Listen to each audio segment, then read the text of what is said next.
Bienvenido, mi estimado telepensante. Yo sé que usted esperaba con ansias que invitáramos nuevamente a Magdalena Mervilá, que no requiere de ninguna presentación a esta altura.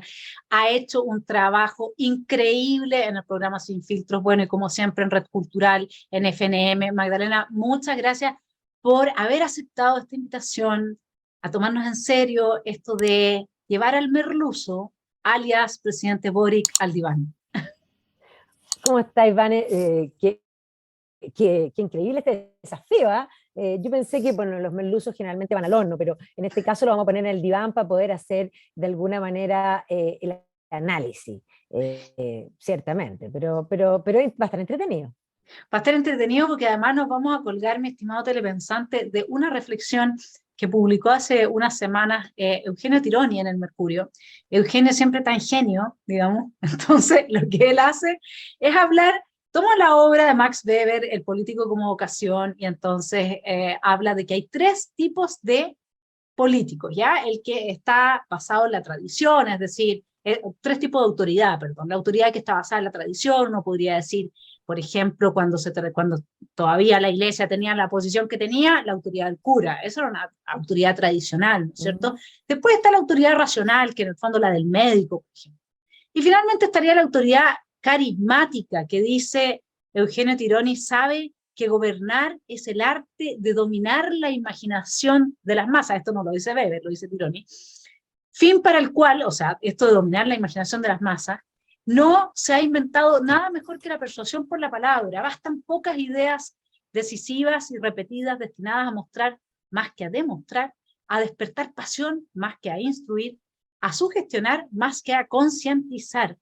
¿Qué te parece esta descripción, este líder carismático que vendría siendo el merluzo, que a través de la palabra logra despertar esta imaginación de las masas? Algo de razón tiene Tironi, ¿no? A ver, yo creo que el merluzo tiene efectivamente un don de la palabra, eso hay que decirlo, y le sale bonito, le sale bonito, le sale bonito.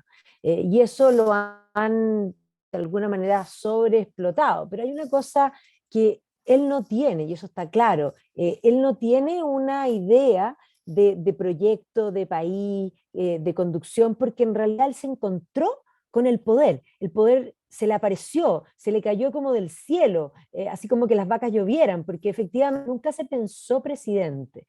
Y hay que decir una cosa bien importante, yo le tengo pena, le tengo mucha pena, así que yo creo que él debe tener uno. ¿Por qué le tengo pena? Porque de pronto él se encontró que se le cayó como una vaca, no como la lluvia, el poder, que muchos tenían interés de que él fuese la carta, porque no había otra, no porque fuera el bueno, sino que era el peor es nada, y efectivamente había que ganar esta situación, y aquellos que sí quieren el poder, y que sí manejan el poder, y que son los titiriteros, lo están usando a antojo como quieren. Y es más, lo están usando al punto que no les importa lo que le pase, y si lo tienen que reventar, lo van a reventar. Entonces, yo le tengo pena porque creo que él ni siquiera es mala persona, debe ser hasta entretenido para tomarse una cerveza, pero entretenido para tomarse una cerveza y para conversar, no sé, de cualquier cosa, es una cosa muy distinta que para gobernar un país. O sea, él no tiene la ropa, no solo porque no se la sepa poner, no tiene la ropa de estadista para nada. Y es más, por lo mismo, es tremendamente manipulable y tremendamente explotable. En ese sentido, a mí me da pena porque creo que lo están usando, y que no solo lo están usando, están dispuestos, y por eso yo dije, no solo llevarlo al diván, como lo estamos analizando nosotros, sino que están dispuestos a meterlo en el horno y ponerle 250 grados y dejarlo ahí. Sí, yo estoy de acuerdo contigo, pero lo veo un poco distinto. A mí de partida cada vez que me dice presidente Boric, como que me genera disonancia cognitiva Boric con la palabra presidente. Porque si uno lo ve hace 2 años atrás, él mismo estaba diciendo que él jamás haría algo así, porque la responsabilidad que implica es gigantesca y han, como dices tú muy bien, bueno, pero en política en general es así, ¿eh? La política siempre está usando a la Sí. gente en política es un mero medio para un fin, y por eso es que las personas hay personas a las que nos cuesta mucho estar en el mundo político, porque efectivamente la cosa es así y les da lo mismo, y a la hora que te tienen que sacrificar, y esto tanto en la derecha como en la izquierda, diría yo, te sacrifican Sí, sin ni un asco. Y eso hace que la sí. gente en política vaya perdiendo cierta sensibilidad. cierta empatía, que todo se transforme en una palabra vana, fatua. Por ejemplo, cuando yo veo que Boric hace este artilugio de magia con la gente eh, más necesitada de la sociedad y les dice, bueno, ustedes ya no van a tener que, estando en FONASA o qué sé yo, pagar el copago, que significa una atención. Y uno ve lo que eso significa a nivel de presupuesto. ¿Cuánta gente va a entrar entonces, en vez de hacer copago para poder ser atendida, se va a poner a la fila de los 2 millones de personas que está esperando? Y va a aumentar esa fila. Sin embargo, el que quedó como el bueno, él con esto lo que hace es ir fabricando una imagen y está jugando con la imaginación de la gente y de la gente más sencilla. Y yo te diría que lo mismo cuando entregan estas copias de la Constitución. Nadie va a leer. Yo voy en el artículo 300 leyéndolo en el canal. Nadie va a leer esa Constitución. Ese libro no lo va a leer nadie. ¿Pero por qué vale? Porque tiene la firma de la Carol Cariola, de Boric. Ellos saben que simbólicamente les están haciendo un regalo y que esa gente lo va a llevar a su corazón y va a ir y va a votar a prueba.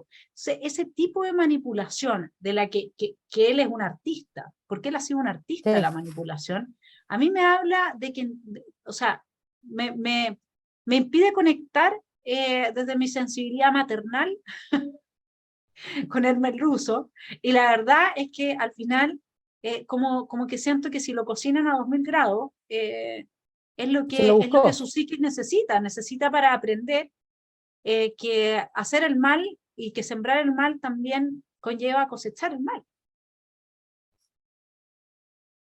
Entonces, no Sin sé duda. si... A ver, yo creo que estamos un poco por la misma, en la misma senda, porque sí comparto contigo plenamente de que él no tiene ningún sentido de la responsabilidad. Y no lo tiene porque tampoco entiende lo que es la libertad, que es algo tremendamente importante, porque la libertad y la responsabilidad van de la mano. Es más, uno libremente puede cometer un acto bueno o un acto malo. Y las buenas acciones tienen buenos resultados y las malas acciones tienen malos resultados y hay que hacerse cargo de eso. Pero también él no ha aprendido, no ha tenido la experiencia, porque nosotros no podríamos pretender que un niño de 5 años tenga una noción real de la libertad ni de la responsabilidad, pero va a ir aprendiendo desde la experiencia y por eso es tan importante que los padres puedan ser unos buenos tutores. Igual, y cuando digo tutores, me refiero a la palabra que se usa para el tutor que enseña, pero también para el tutor que se le pone a los árboles, porque los árboles a veces empiezan a crecer chuecos y por lo tanto es necesario ponerles un tutor para que vuelvan a crecer hasta el sol. Bueno, y eso es lo que probablemente a mucha juventud hoy día le ha faltado, pero además la juventud tiene un problema, y en este caso el uso es parte de esa generación y de las generaciones de jóvenes, que en general, en todos los tiempos, porque esto no es algo nuevo hoy día, la juventud tiene una temeridad y una, para poder afirmar su personalidad, de pronto caen en esa que es pensar de que todo lo anterior estaba malo y que ellos van a arreglar el mundo y que ellos son los únicos que saben. ¿Ya? Eso agrégale que precisamente la generación millennial X y tiene un problema adicional de que es una generación que nació con la abundancia y que consideraron que la abundancia siempre estuvo. Ellos dan por hecho que estas cosas están, ellos creen como que el maná cae del cielo y que efectivamente aquí el único problema es redistribuir y se va a seguir produciendo solo. Básicamente lo que estoy diciendo es que no tienen ningún sentido de realidad, porque además es una generación que salió a la universidad creyendo que tenían que contratarlos para ser gerentes generales, que es más, tienen una actitud en que entran a trabajar a un lugar y que a la primera de turno, que son hipersensibles, ellos deciden que no, se van a ir al sudeste asiático, ¿ya? Y que van a tener un año sabático, estos años sabáticos que de pronto caen así como que ellos se los merecen, porque ellos se merecen tantas cosas, pero en realidad si uno se da cuenta, no han hecho nada, no se han ganado absolutamente nada. Es más, si uno pensaba cuando el actual presidente estaba en el Parlamento y toda esa generación que hoy día son gobierno, y uno los veía como parlamentarios, habían saltado de la universidad al Parlamento y al Congreso, y que si nosotros los hubiésemos sacado del Congreso y lo hubiésemos puesto en el mercado, ninguno de ellos habría ganado un sueldo ni siquiera cercano, pero a ver, ni siquiera la mitad, ni siquiera un cuarto de lo que ellos ganaban. Entonces ellos además inflaron psicológicamente su valía, y ellos establecieron que eso, que es el Estado, era el mercado, y el Estado no es el mercado. En el Estado efectivamente se pueden pagar muchos favores políticos, y personas muy ineficientes pueden ocupar cargos públicos y tener inmensos sueldos, como también hay gente que puede ser muy eficiente. Yo no voy a poner en duda que los funcionarios públicos pueden haber muchos que son muy valiosos, pero sí tengo certeza de que hay muchos que son favores políticos y que ahí no están por sus méritos. Entonces tenía una distorsión plena de la realidad. Y claro, pasaron del centro alumno al Congreso, y del Congreso a la presidencia, y por lo tanto ellos siguen operando exactamente igual. Ellos creen, como que son hipersensibles, que cuando se equivocan, tienen tan poco sentido de la responsabilidad que cuando se equivocan ellos dicen, me equivoqué, perdón, así como disculpen, lo arreglo, pero no es así. En el sentido de la responsabilidad, cuando uno tiene un cargo, y pensemos en el rigor que fuimos probablemente educados nosotros, que estamos una generación antes, pero todas las generaciones para atrás, y en la medida que uno va creciendo, madurando, se va dando cuenta de la importancia de eso. Pero si uno está en el mundo privado y comete un error, bueno, uno paga por ese error. Si alguien que está a cargo de nosotros también comete un error, también uno paga con el error, y paga por ese error. ¿Y cómo uno paga por el error? La decencia, y aquí voy a usar un término que es tal igual, la decencia, que implica un amor propio frente a un error considerable, sea personal o de un subalterno dependiente de uno, implica que uno, lo digno, a ellos les encanta hablar de la dignidad, pero la dignidad es interior, lo digno es ir frente al jefe y decir, me equivoqué, pongo mi cargo a su disposición. No, aquí ellos piden, ya me equivoqué, disculpe.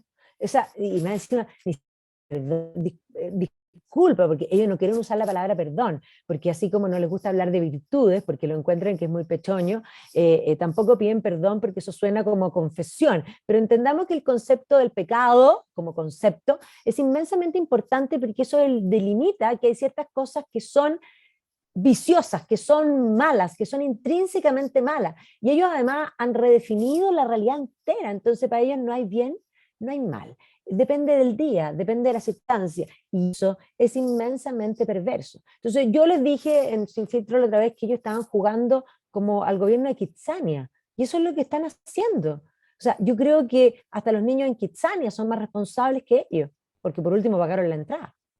Y hay un tema ahí que tú estás, está saliendo en la medida en que hablas de forma permanente desde los 2000 grados en el horno hasta esto de que están, ¿no es cierto?, rearmaron una realidad que no existe, por lo tanto la probabilidad de éxito de un gobierno como este, o sea, hay gente que dice que Boric no va a terminar su mandato. Y acá te quería llevar a la comparación histórica, porque él quiere ser como Allende. Él quiere ser como Sí. Allende, lo ha dicho, su líder, su ídolo es Allende.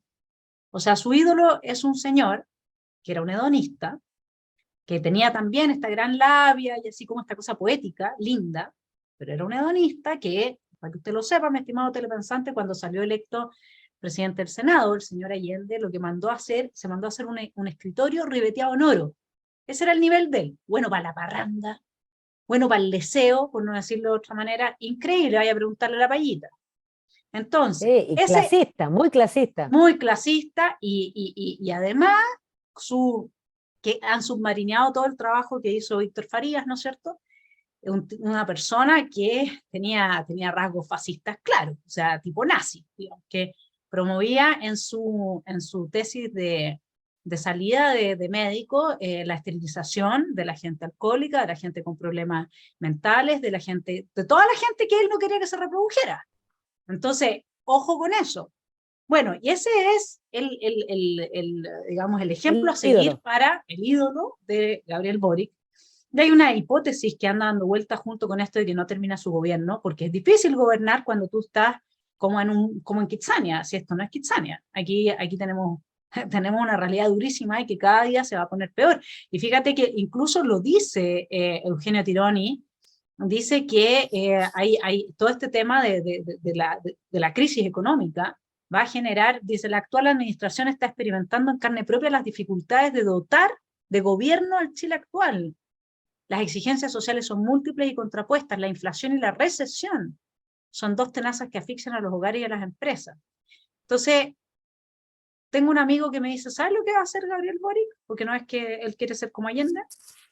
A 2 semanas más o menos de la votación del plebiscito, va a firmar una especie de estatuto de garantías constitucionales, donde se va a comprometer a que si la gente apoya el apruebo, va a hacer determinadas reformas, por ejemplo, a lo de los pueblos originarios y toda esta cosa. Y con eso va a terminar por ganar este plebiscito.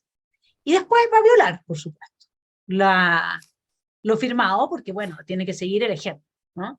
¿Qué piensas tú de esa hipótesis, entendiendo que se trata de este snowflake merluzo que se va a derretir rápidamente en el horno?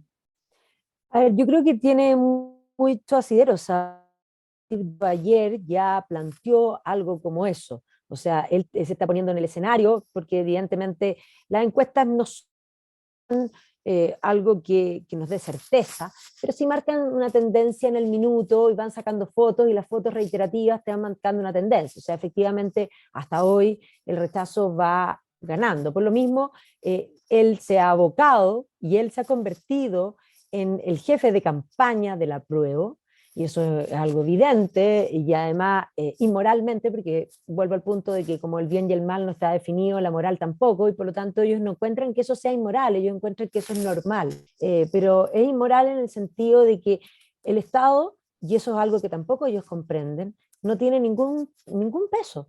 El Estado no tiene dinero, el dinero es el dinero de los llamados, que a mí me parece un eufemismo, pero es decir, patético, de los llamados contribuyentes.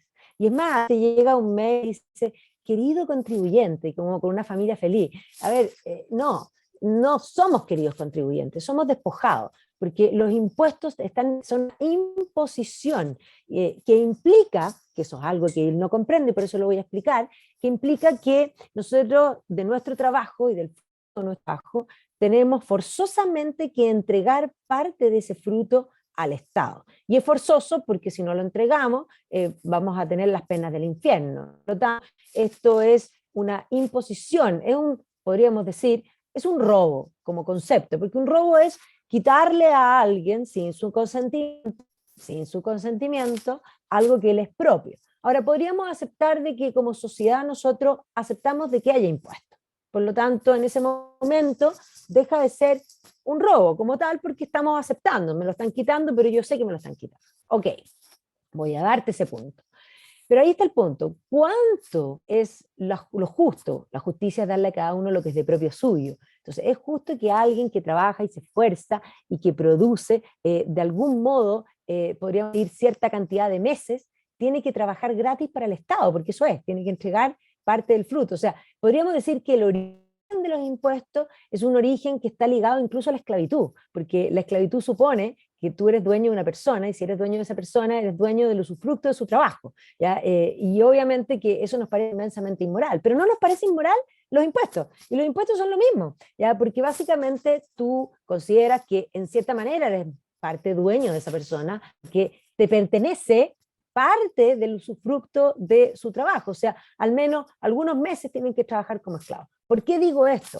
Porque efectivamente ellos no tienen ese concepto y ellos piensan una falacia, que es un error muy profundo, que un poco nace de las fuentes filosóficas alemanas, del idealismo, de esta idea de la visión de la historia de Hegel, que de alguna manera él va viendo a la medida que avanza la historia, vamos ganando la libertad y esa libertad se va a manifestar en la máxima expresión de este espíritu que es el Estado, y cuando nosotros nos entregamos al Estado somos libres. Ya ese concepto que es una estupidez, porque en el fondo si nos entregamos a un ente lo que hacemos es dejar de ser libres, pero bueno, esa idea que dicen, el Estado es todos, que es como una cosa que repiten, no, el Estado no somos todos, el Estado es un montón de burócratas.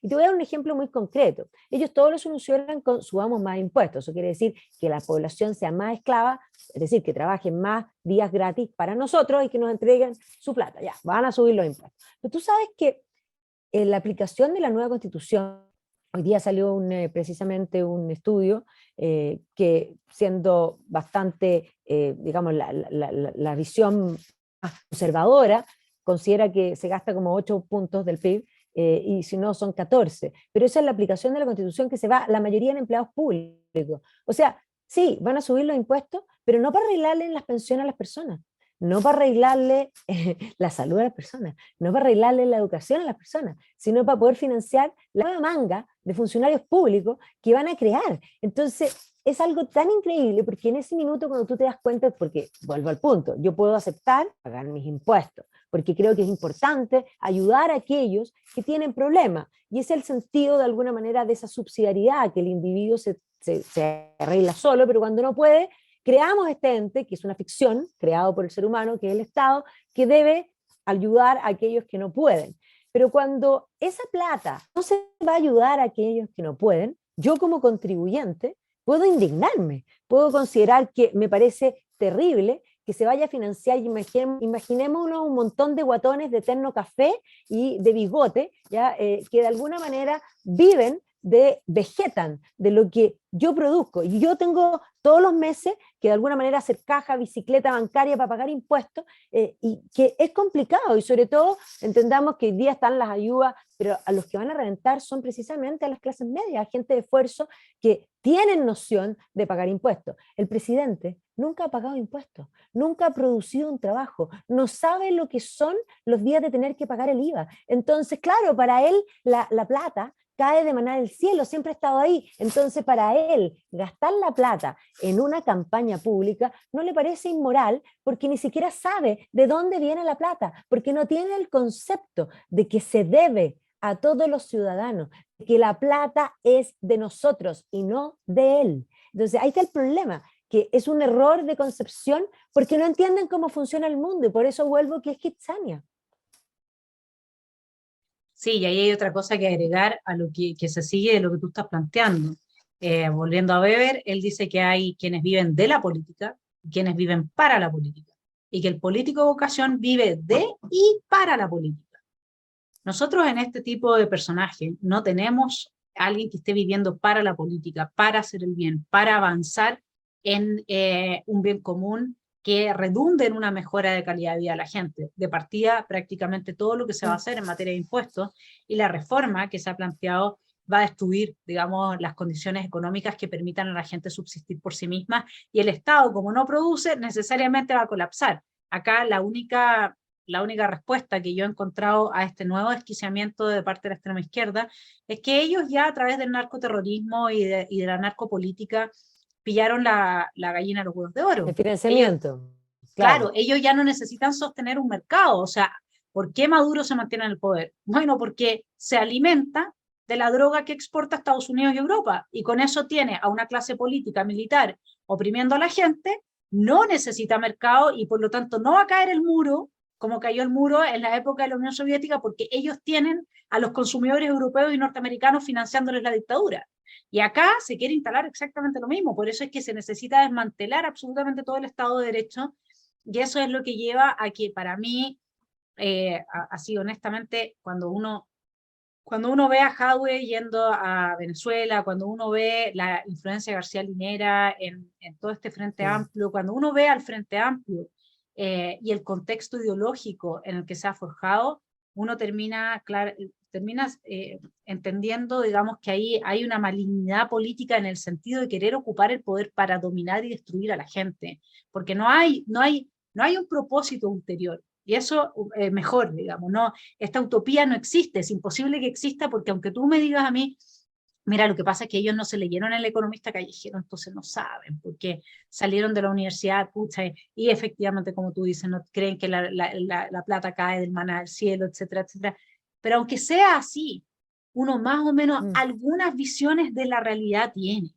Y uno sabe que llega un momento, porque uno lo ve, tampoco son tan estúpidos de no ver lo que pasó en Venezuela. Por eso es que el mismo Boric ha hecho este juego de repente de decir, no, yo no estoy a favor de la dictadura de Maduro, qué sé yo, porque no son tan tontos, algo entienden. Ahora, lo que a mí me pasa es que cuando tú ves cómo se termina por instalar la narcopolítica, que en México costó la vida de 50 candidatos a parlamentarios en las últimas elecciones, que no le pidieron permiso a los narcos para poderse postular, que después uno empieza a observar cómo en Chile ciertos jueces fallan de una manera muy extraña, qué es lo que está Mm. pasando en toda la macrozona sur, donde el negocio de la madera pasa de 20 millones de dólares a 80, estoy redondeando en 3 años, ¿y a dónde, y por qué Puerto Sale esa madera se la llevarán los ovnis? ¿Que nadie se da cuenta?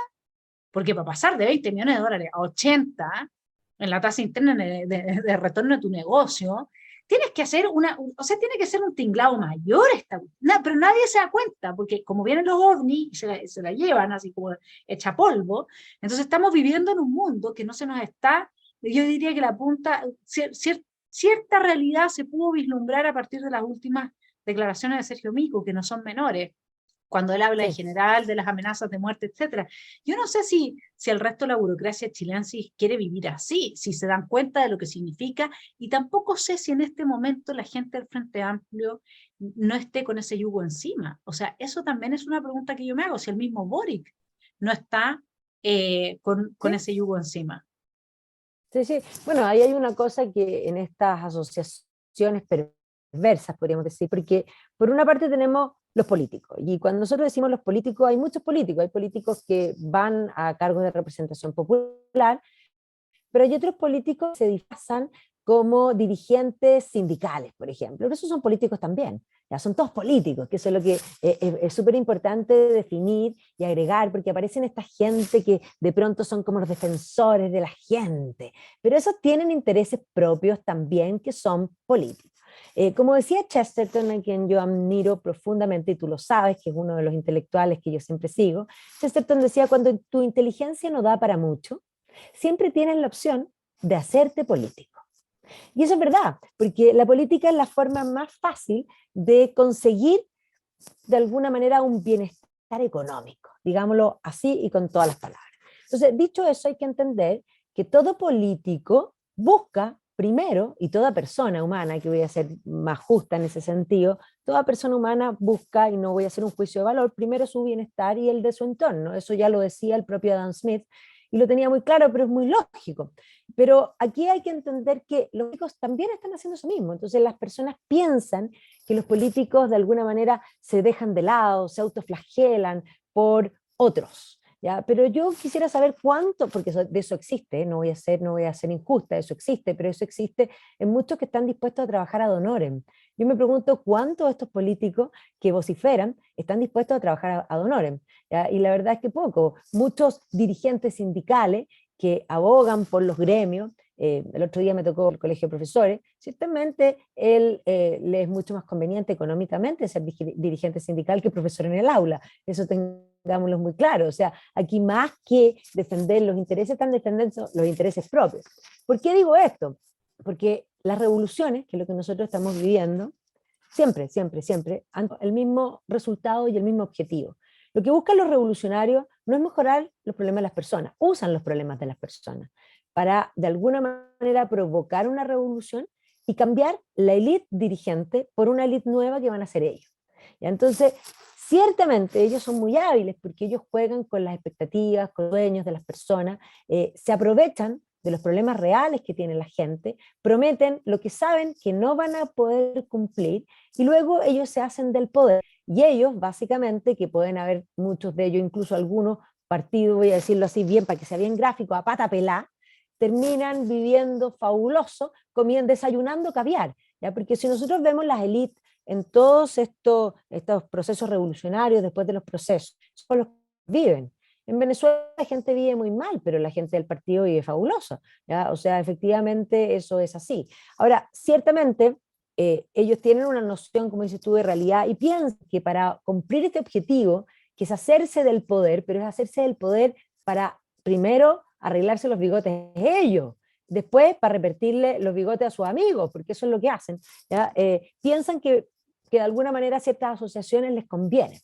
Por otra parte, entonces se acercan a los narcos, ayúdame tú, yo te ayudo a ti, y los narcos también creen que en el fondo la asociación con los políticos puede ser buena, porque de alguna manera les sirve, pero entendamos que todas estas asociaciones de gente que no tiene moral, porque eso es, que no tiene moral, que está dispuesto a cualquier cosa para cumplir el fin, que de alguna manera, como bien constata muy tempranamente Maquiavelo, el buen político es aquel que logra conseguir el poder y mantener el poder, y que por lo tanto la política y la moral muchas veces están separadas porque el fin justifica los medios. Esos que tienen esa visión de que el fin justifica los medios, piensan que están utilizando al otro, pero en realidad esa utilización es instrumental, y en el minuto en que eso se quiebra puede volverte como un boomerang, que yo creo que tienes razón tú, que en este minuto hay cierta amenaza, porque estos socios no son socios como es en el mundo real. En el mundo real uno se pone a hacer un trabajo, un emprendimiento, se asocia, trabajamos, transpiramos juntos, creamos, ganamos o perdemos, y si hay utilidades repartimos 50-50, esos son los socios, un verdadero socio. Aquí no, pues aquí son oportunismo, y soy tu amigo mientras me convenga, y cuando no me conviene dejo de ser tu amigo. No hay otra explicación para algo que es evidente, en el sentido de que lo que vivimos ayer con respecto a Yaitul, por ejemplo, hay algo que parece de lo más sensato. Es evidente, cuando digo evidente, se aparece a los centros, de que Yaitul no solo ha cometido crímenes que son ejecuciones de crímenes, porque yo estoy de acuerdo que las palabras no se deben condenar, porque alguien puede decir mataría, puede decir que va a matar, ¿ya? Pero distinto es que él haya cometido actos y que además se los adjudique y diga, yo hice esto.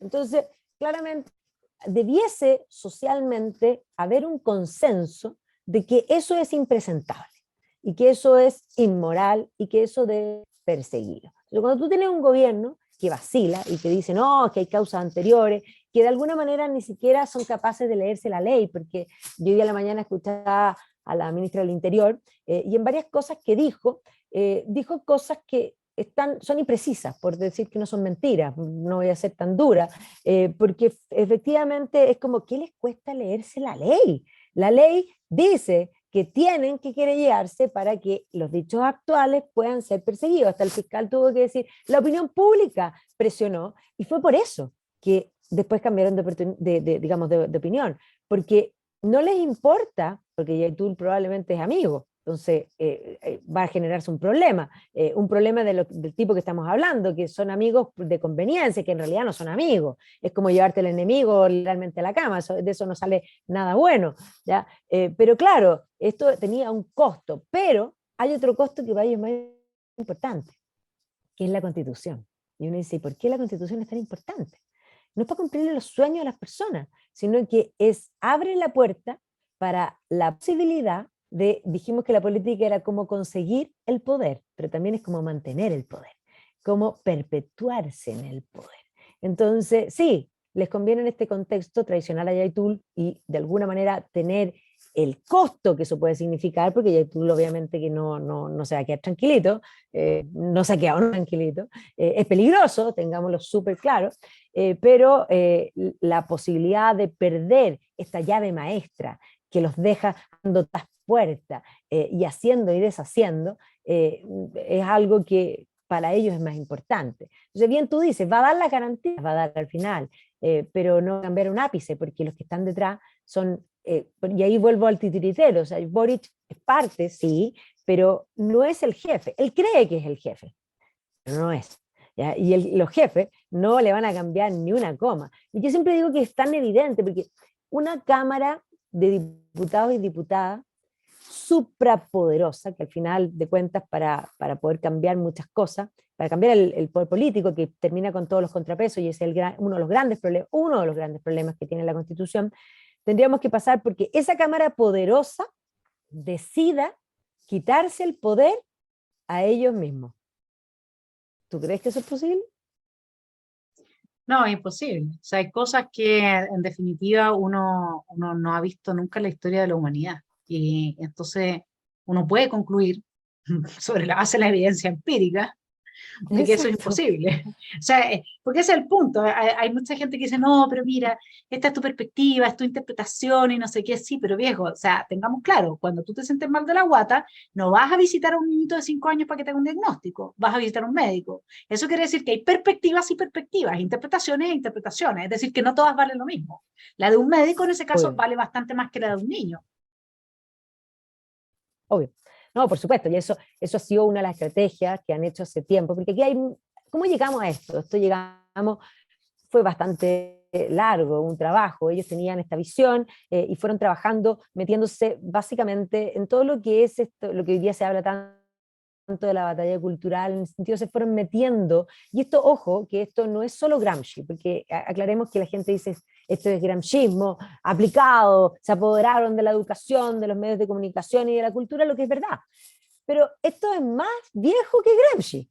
O sea, pensemos nosotros, y me voy a ir para atrás, yo siempre doy este ejemplo porque, para que entendamos que los historiadores estudiamos la historia para entender el presente.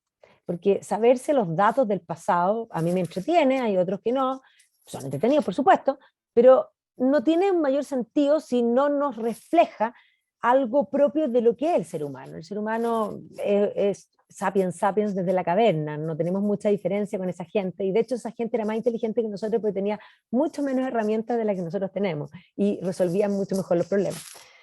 Pero si uno piensa, cuando cae la República Romana, César Augusto se vio como la carta para salvar la República, y en rigor, él hizo un relato en el que quedó como el que había salvado la República, pero en realidad mató la República, él constituyó el imperio. Ahora, los dos amigos, y esto me encanta decirlo, los dos amigos de Augusto, uno era Agripa, que es la mano derecha, un poco podríamos decir el militar, que además se va a casar se va a emparentar con él, y el panteón de Agripa, en fin, así importante era. Y el otro era Mecenas, mira el nombre, Mecenas. Nosotros llamamos Mecenas a alguien que apoya el arte. Bueno, lo llamamos Mecenas por eso. Mecenas era un amante del arte. Y Mecenas le dice a Augusto, no basta con que usted haga las cosas, lo más importante es el relato. Se lo dice Mecenas. Estamos hablando de antes de Cristo. ¿Ya? Cristo va a nacer en la época de Augusto, pero todavía no. O sea, de hecho, entonces, aquí es bien importante porque Mecenas le plantea apoyar a Virgilio, financian a Virgilio, y Virgilio escribe la Eneida, y la Eneida tiene un sentido político. Roma viene de Troya, Eneas, príncipe romano, eso tiene todo un sentido, pero no solo eso, Augusto después se empapa de esto, y Augusto dice, yo recibí una ciudad de ladrillo y la convertí en una ciudad de mármol, hacer edificios públicos. ¿Ya? Es más, Augusto va a hacer muchos edificios públicos, además va a empezar a construir su tumba en vida, porque al comienzo él peleaba con Marco Antonio estaba de amante con Cleopatra en el Oriente, y entonces él empieza a construir su tumba. ¿Para qué? Para decirle a la gente, vengan conmigo, yo, a diferencia de Octavio, que se fue al Oriente, me voy a quedar aquí, me voy a morir aquí y estoy construyendo mi tumba. Va a decir un montón de cosas a través de hechos. El relato se va construyendo a través de la cultura. Mecenas tenía toda la razón. Y además él va a construir una cosa genial, va a construir muchos templos, porque los templos tenían que ver con decir, los dioses están conmigo. Cada templo tenía un dios adentro, porque no son los templos con feligreses adentro, una cosa muy distinta, es el favor de los dioses. Pero se va a mandar la siguiente, que esta es, pero ya está el broche de oro. Va a construir lo que se llama el Ara Pacis, que es un templo, pero no es un templo, es un altar de la paz. Y va a convencer a todo el mundo, no solo que salvó la República, sino que él trajo la Pax Romana. Y en la época de Augusto nunca hubo paz. Solo el imperio se va a cohesionar por las legiones romanas. Brillante, brillante, absolutamente brillante. Y eso es lo mismo. Y eso es lo que va a ver Gramsci, un italiano que se va a dar cuenta que efectivamente ese relato imperial y ese relato de la política eficiente para los políticos, por supuesto, y obviamente ahora yo no voy a desmerecer de que el imperio romano tiene un montón de mérito en el sentido de que el imperio, de hecho el imperio tiene una de las cosas que a mí más me impresiona, es que es un imperio tremendamente inclusivo, porque va a ir aceptando la diversidad, en tanto paguen impuestos, obvio, pero va a llegar un punto en que va a dar la ciudadanía. O sea, es todo lo contrario a lo que se está haciendo hoy día en ese sentido. O sea, se parece en la parte política del relato, pero es distinto porque era la pertenencia a este gran imperio que va creciendo y que es una unidad y que da un sentido, eran todos romanos. Da lo mismo si nació en Libia, si nació en Siria, si nació en Britania, eran todos romanos, y étnicamente y de color podían ser distintos, y es más, no solo eso, un esclavo que lograba liberarse, ser liberto, ponía en sus tumbas, dice por ejemplo Tulio, L, y dice, porque en las tumbas aparecen los romanos lo que hicieron, O sea, el Liberto tenía problema con decir que había sido esclavo. Entonces, eso es muy virtuoso en Roma. Yo no estoy criticando todo lo que es el Imperio Romano, pero lo que quiero entender es que la política es política y ha sido política siempre. Mostrar poder es algo importante. Dominar las mentes a través del relato. Nosotros somos seres emocionales. Y eso es el activo, y ahí tomo lo que dice Tironi, pero tiene razón, ese es el activo del presidente, porque él habla en bonito, po. Dice una épica que uno dice, wow, es como, pero entendamos que lo bonito no necesariamente es real. Cuando uno toma el manifiesto comunista, yo siempre digo, léanselo, si no se lo han leído, es súper cortito, yo digo un libro que uno puede leer como casi en el baño, así de corto, pero efectivamente el manifiesto comunista tiene muy buena forma y promete algo maravilloso, el paraíso terrenal sobre la tierra, pero ahí uno dice, bueno, metámosle realismo, ¿esto es posible? Y cuando tú le metes realismo te das cuenta que no, utopía. Y el gran problema es que hay gente que es incapaz de darse cuenta de que eso es imposible y que convirtieron, porque lo que hace el marxismo es una visión de mundo, porque es una visión completa, no es solamente el manifiesto comunista, es una visión de mundo, de sucesión, que reemplaza la religión. La religión, en el fondo, el secularismo abre el camino al socialismo y ese socialismo al socialismo científico. Entonces, al convertirse en una religión que le da sentido y coherencia a las vidas de las personas, penetra demasiado profundamente. Los marxistas explican todo marxistamente y son marxistas 24. Y ahí, entonces, ese es el gran problema. Y el problema es que hoy día ellos se tratan de desmarcar del marxismo y te dicen, ay, no me citís a Marx, si nosotros no somos marxistas. El problema es que muchas personas, todas las personas, piensan con ideas de otros. Y el gran drama es que muchos que hoy día preconizan ideas marxistas, algunos, voy a decir, no saben que son marxistas. No se dan cuenta, porque nunca han leído a Marx, pero sus ideas son marxistas, aunque ellos no lo sepan.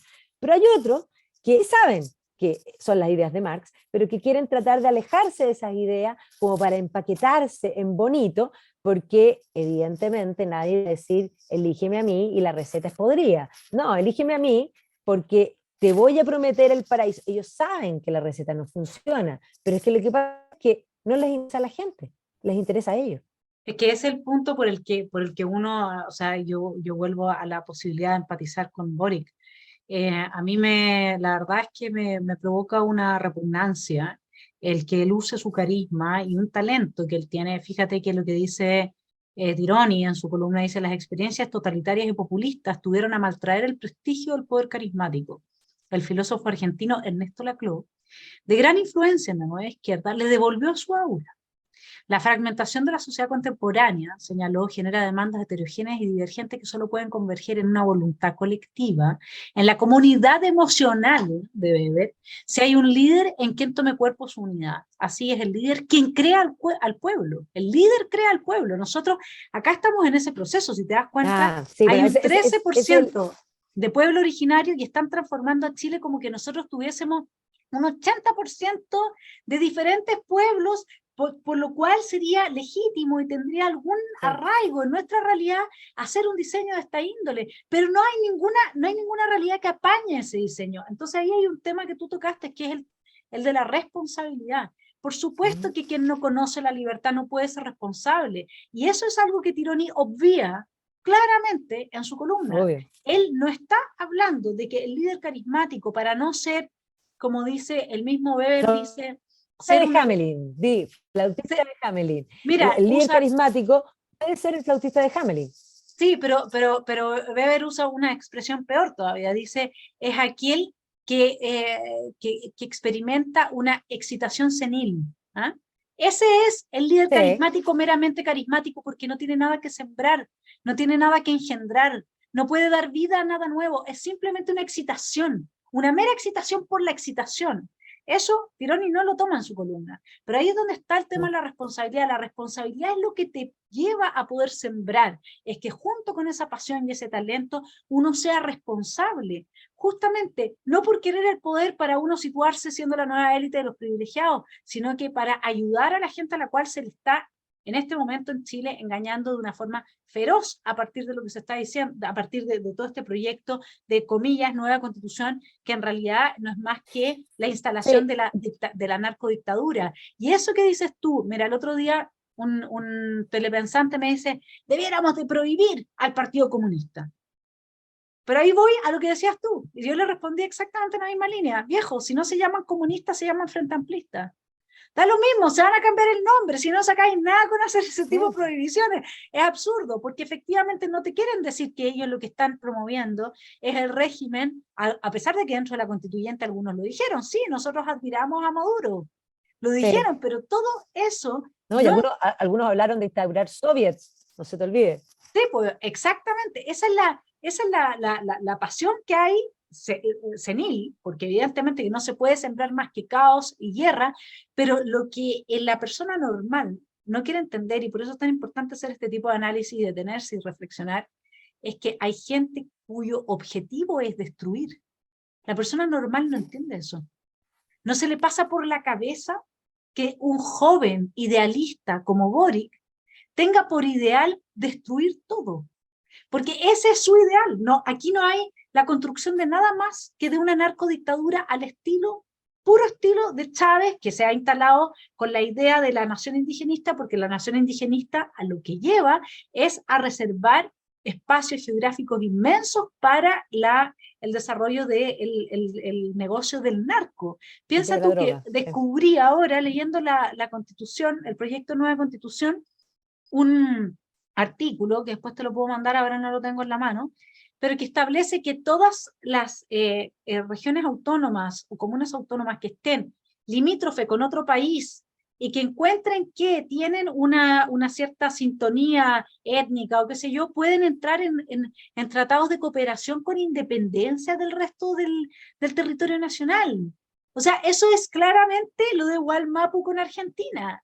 Entonces, esto Sí, va a claro. escalar a un nivel de conflicto regional si es que no le ponemos un límite, y claramente lo que puede haber detrás de eso es cualquier cosa menos el que la señora Juanita no tenga que hacer cola para la cirugía que lleva 2 años esperando.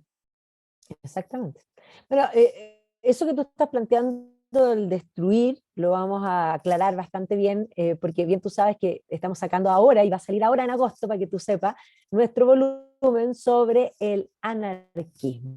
El anarquismo es una cosa muy compleja de analizar, un fenómeno muy complejo de analizar, porque cruza todos los espectros dentro de la política, y por lo tanto cuando nosotros hablamos de anarquismo, requiere precisar. Y precisamente lo que nosotros estamos viendo en esta destrucción hace una mezcla, porque el anarquismo se mezcla con distintas cosas.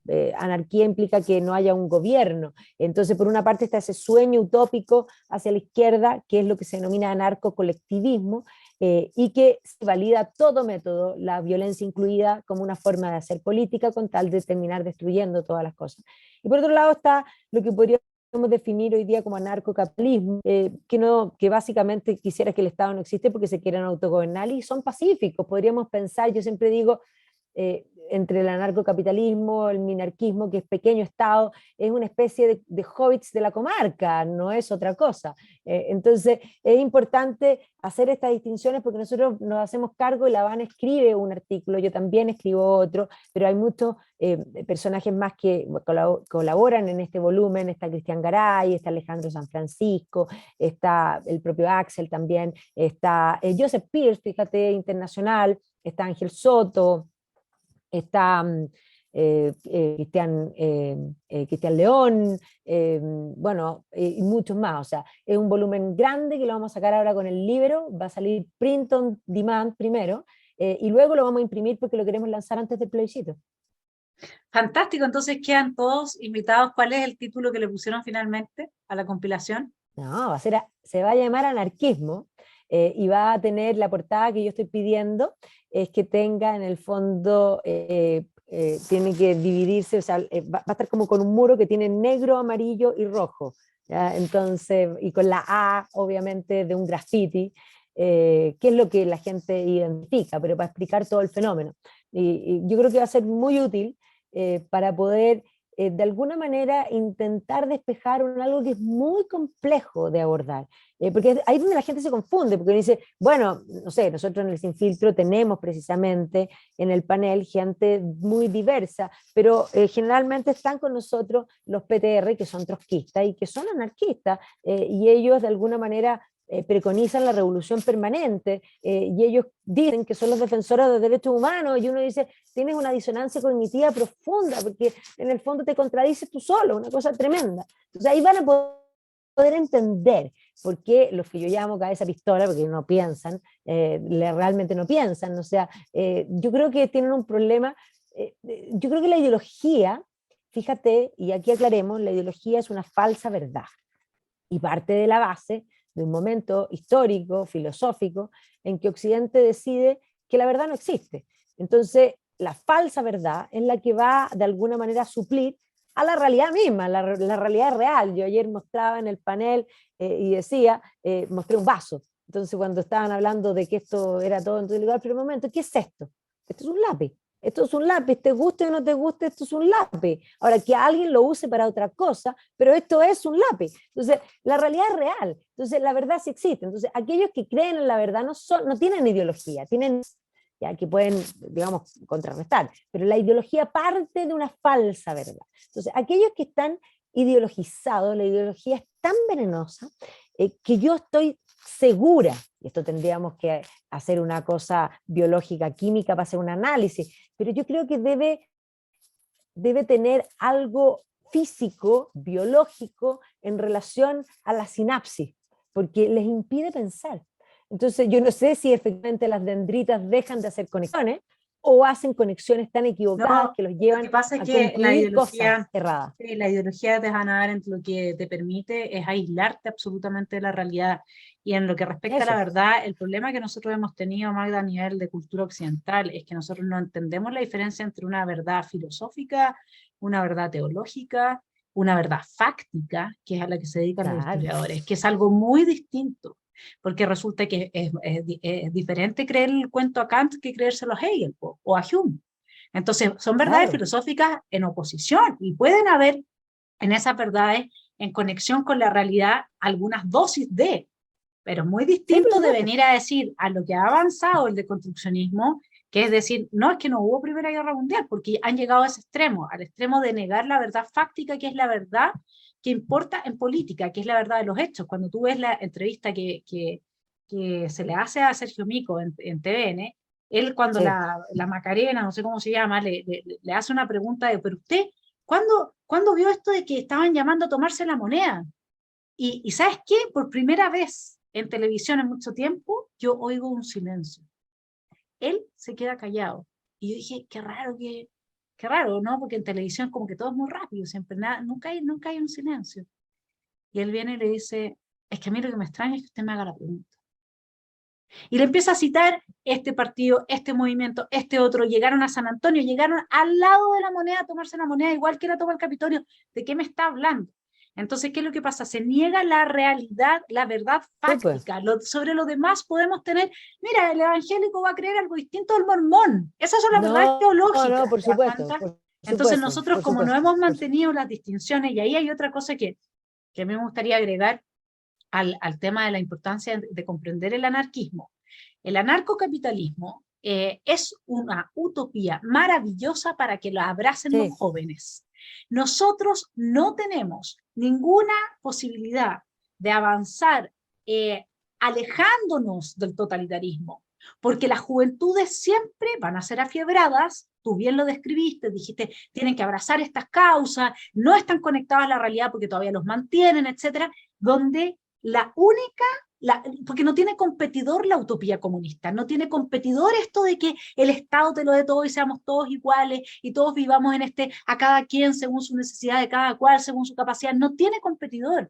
Y lo importante del anarcocapitalismo es que es fundamental que los jóvenes hoy día mm, sepan que esa utopía también existe y que los viejos dejemos de todo el tiempo echarle tierra a eso. El que no exista el Estado y que cada uno defienda su propiedad y tenga su propiedad el resultado de su trabajo y que no exista la mm, coerción corporal, física entre las personas, es una utopía deseable. Y si nosotros nos quedamos como sector liberal, libertario, qué sé yo, sin la utopía que mueve a las juventudes por la propia condición psicológica de las juventudes, nunca vamos a tener un Frente Amplio del otro lado. Si Egópolis no tiene por dónde hacerle el peso al Frente Amplio en términos de lo que es la pasión, el carisma, firmar la vida, son genuflexos.